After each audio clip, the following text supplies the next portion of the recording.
Hello. I don't have video, but if you see me, I see that there's a couple of you here for Kickin' Cookin' in Quarantine. If you see me, if you could put in the comments that you actually see my video, that would help me to know that I am being seen at this point. Hi, Valerie. Valerie, if you could just let me know, can you actually see me? Because my video doesn't seem to be working. My video camera seems to be lit up, but I do not see my image at the moment. So if Val, if you could let me know, can you see me?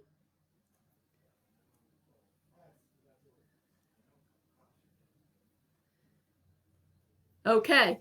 Well, somehow I can't actually see myself, which is probably a good thing because I always get a little self-conscious about being able to see my own image. So if you can see me, that's great. I'm not exactly sure why my video is not working at this point.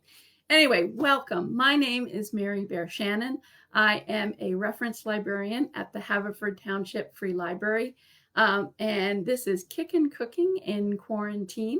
I'm glad that you could join me today. It is hard to believe this is, I think, our seventh or eighth broadcast of Kickin' Cooking in Quarantine. And I also just wanted to mention to people that if you missed some of the past episodes of Kickin' Cooking in Quarantine, you can always go to our YouTube page. Our YouTube page has all of our past episodes of Kickin' Cooking in Quarantine, and you can look at some of the things way back from the beginning. Again, it is the library's YouTube channel. All you have to do is just go to YouTube and put in the search bar for the library, and you'll see all of the videos we've been doing in the past 10 weeks. So anyway, welcome again. My name is Mary Bear Shannon. I work at the Haverford Township Free Library, and this is Kickin' Cooking in Quarantine. If I seem a little strange, I actually don't have video, but it sounds like you all can see me, so that's great. Hopefully I don't have too much trouble with my camera because I can't actually see what you're going to see. So you'll hopefully be able to see my demonstration today. So just wanted to, as I mentioned, you can always see past episodes of Kickin' Cooking in Quarantine on our YouTube channel. I also wanted to just promote a new program that's coming up this Friday. It's called Lunchtime with the Librarian. It's Friday, June 5th. It's going to be at 12:30 in the afternoon. So this is going to be an interview program, and it's a way for you to kind of get to know some of your librarians. If you always wanted to know, the real story about your reference librarians, this is the program for you. It's at 12:30 on Fridays. Our first broadcast is going to be this Friday, and I'm actually going to be interviewing our reference manager, Amy Moskovitz. So tune in then to find out all about Amy and how she came to be a librarian and how she came to Haverford Library. Again, that is Lunchtime with a Librarian. That's going to be on Fridays at 12:30. Excuse me. So again, my name is Mary Bear Shannon. This is Kickin' Cooking in Quarantine. Being that we're on week 10, I was doing a little bit of reading just about why we cook why people are doing so much cooking during this time. And I kind of came across an interesting article. It's actually from a couple of weeks ago. It's from Vox, which is an online magazine. And the article is quarantine cooking is about more than just feeding yourself. This is the author is Nisha Chital. And she talks a little bit about why she cooks. And this is a quote from her. She says, "While I've been stuck in my apartment, cooking and baking have become my outlet to channel all my fears and anxieties." That's definitely, I can relate to that. "And I'm far from alone. Sure, part of it is functional. We have to eat. And restaurants are shut down, or at least other than delivery and pickup orders. So home cooking is simply necessary, even for those of us who cooked regularly before the term social distancing arrived." to our lexicon. And we're cooking more meals at home than we might have in the past. And I definitely find that the case. In her article, she actually quotes somebody who says, right now there's a lot of unknowns and many of us are feeling a complete lack of control. Cooking and baking have been productive activities and something that I have been able to enjoy even in the scary backdrop of a global crisis. And I think that's even more so in the last couple of weeks with, kind of the other crises that are layering on top of our pandemic. So she says it's a slice of normal and in an incredibly abnormal time. And I definitely feel that way. It's like, okay, I may not know anything else that's going on in my life, but I know how to make this dish. And then here's another quote that I thought was interesting from Ina Garten, the Barefoot Contessa. She says, I know so many of you are anxious and about what's to come, and I am too. And the one thing we can do, though, is cook for the people that we love who are sheltered in place with us. And I think that's just a great sentiment. So, okay, I don't know a whole lot of things, but I know that I can cook for the people that I love. And that's definitely something that rings true for me. And then just on a lighter side, I came across some very funny tweets. I'm not much of a Twitterer, but some of these were related to cooking and just the challenges that we've all run across. Scarcity and, oh my gosh, what am I going to cook now? So a couple of these, and bear with me with some of the swear words, but this one says, you're deep into quarantine life when a recipe calls for 5 eggs and you reply, oh, hell no. And I just thought that was hilarious, especially for some of us who had a really hard time finding eggs and some who still do. Another tweet. It's like we're all on the Food Network show Chopped, cooking meals with random crap that's left in the pantry. And I definitely have seen that on some of our Kickin' Cooking in Quarantine, especially Sarah Wolf, who talks about cleaning out her freezer with and then comes up with these amazing dishes. I think some people are more creative than I am. And then here's another great tweet. Nothing reminds me of how tenuous my understanding of time is, like forgetting to set the kitchen timer. Has this been cooking for 20 minutes, 4 hours? There's no way to tell. And I think when we're distracted, sometimes that's definitely the case. And then the last one, I just want to know how my mom managed to cook a delicious dinner every night without throttling us. Especially folks that are cooking for those people that you love, but how is it that our moms actually kept it together and cooked for us every night? Sometimes I wonder that too. So I had a couple of questions for you all, and I'd love to see some of your answers. Again, my name is Mary Shannon. I am a reference librarian at the Haverford Township Free Library, and this is Kickin' Cooking in Quarantine. So here's a question. So what has been your experience with cooking in the past 2 to 3 months? Are you cooking your favorites, or are you trying new things? I mean, what seems to be appealing to you? Is it cooking those tried and true family favorites, the comfort food, or is it, wow, let me go outside of my comfort zone and try something absolutely new? Or that we actually have time to try something new. I mean, I've been working with yeast, which I generally don't. So I have found that I've kind of moved out of my comfort zone. But I definitely have some of my tried and true favorites who that I'm going to, and my family's thrilled because they are their favorites. And so I definitely think there are times when we're just looking for the familiar. But I was wondering, what kind of dishes that are you cooking? Are they your steady standbys, or are they things that are new to you? I'd love to hear from you all. Please, if you want, just type those into the comments. I'd love to hear what you're thinking about your cooking. I guess my other question is, what has been the hardest thing about cooking in quarantine? Is it the shortages? I know for me, it's the shortages, but also, I'm working from my home. So it's also finishing up, whatever is a normal 9 to 5 day, and then turning around and cooking for a family that's always here. Nobody is away for dinner like it used to be in the past. They're all here, and they're all sitting at my table, looking for a meal at 6:30.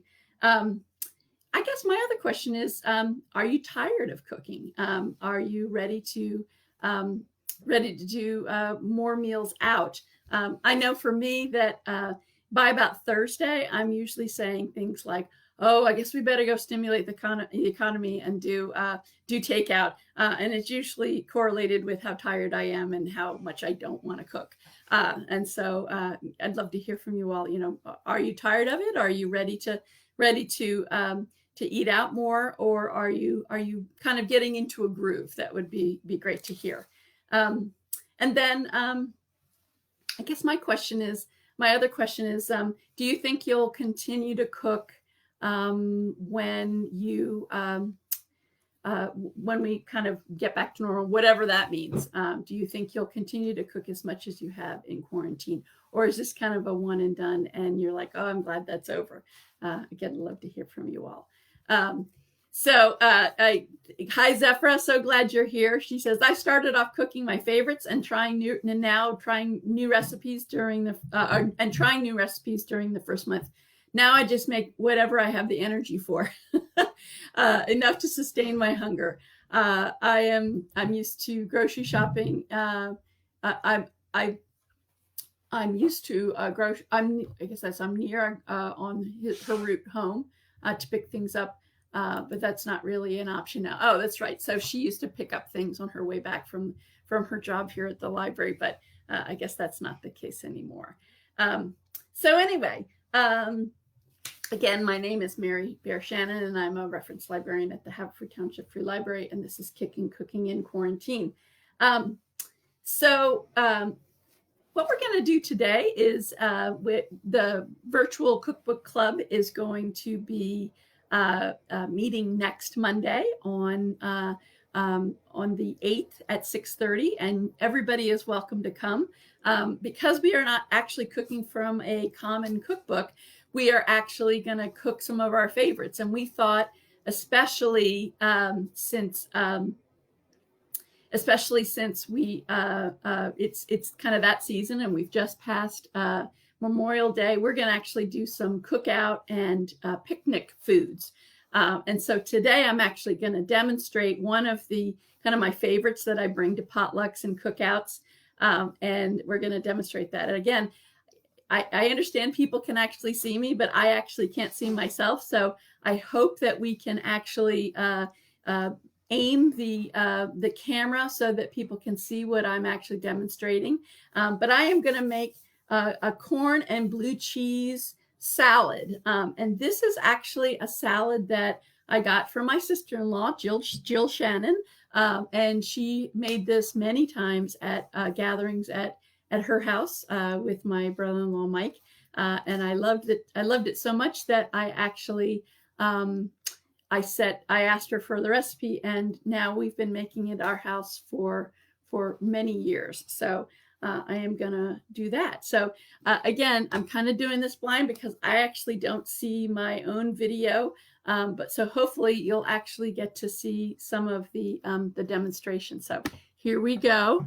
We're moving over here to my kitchen, and I'm going to put this down, and I'm hoping that maybe somebody can actually tell me whether you can actually see this bowl. Some of the folks that are here, tell me if my camera is correct here. But I've got my bowl here for my blue cheese and corn salad, and I'm going to go through this demonstration. Can anyone just tell me if they can actually see the bowl? Can somebody just put in the comments real quick that you can actually see my bowl, and whether I should shift it a little bit? Anybody? Well, anyway, hopefully you're able to see this. This is my the beginnings of my salad. Again, this is a corn and blue cheese salad. And I'm going to go through the ingredients of the salad and then the dressing. So you start with a large bowl, and some of the things that you put in this salad start with arugula, which I love. I love that pepperiness of the salad, of the greens. It's got a really distinctive taste, and it really pairs well with this thing. Okay, so looks like somebody can see the bowl, so that's good. The next one of the other ingredients is celery, and this is 4 stalks of celery chopped. And so we're going to put this in with the arugula. The arugula is 5 ounces of arugula, and I just trimmed some of the excess stems and then chopped it. So it's not, you know, a big chop, but enough that you don't have big leaves in the bowl. So then 4 stalks of celery, and then a half a red onion chopped. And I chopped, you know, not super fine, but not big chunks. So there's the red onion. And then a pint of cherry tomatoes, halved. And I used grape because that's really all they have in the stores these days, as opposed to the big round cocktail ones. They tend to be a lot bigger, but these are sweet and they're good. So we'll put those in. That's a pint of grape tomatoes halved. And then your corn. And this is just, you know, it's really not corn season just yet. But I did get this at the grocery store. I cooked it a couple of hours ago, and then I cooled it down, and then just cut it off of the cob. And that they're calling for about 2 3/4 cups or 3 cups of corn. So I'm gonna put that in. And again, you can kind of break this up too. I was kind of in a hurry today, and so I didn't actually break this up. But I think these larger pieces are good. If you don't have fresh corn, say it's just not the season, you can use frozen as well. And I have used frozen, but I definitely prefer the fresh. And then, and that's actually it. So let's stir this up. And again, it's got some nice colors to it. Oops. See, I'm just like Julia Child. I'm just throwing things out of the bowl here. Good thing you all are forgiving of all of the loveliness of technology during the pandemic. So anyway, nice color. You got green. You've got the yellow of the corn. You have the red of the tomato, and the redness of the onion. Okay, so the next thing we're going to do is make the dressing. And this is just a very simple balsamic vinaigrette. And it's really just 2 tablespoons of balsamic vinegar.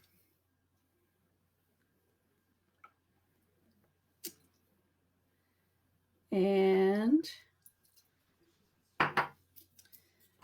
then some oil. Just some olive oil would do just fine. This calls for about 1/3 cup of olive oil. And so we're gonna fill that up, and then, you know, just like really any vinaigrette, we're gonna whisk it in so that it emulsifies. This won't emulsify that well because we don't have, you know, a mustard to help bind it or something else, but it will come together before we kind of throw it in the salad. So just slowly and stir while we're integrating the balsamic vinegar and the oil. So again, just slowly kind of integrate this in.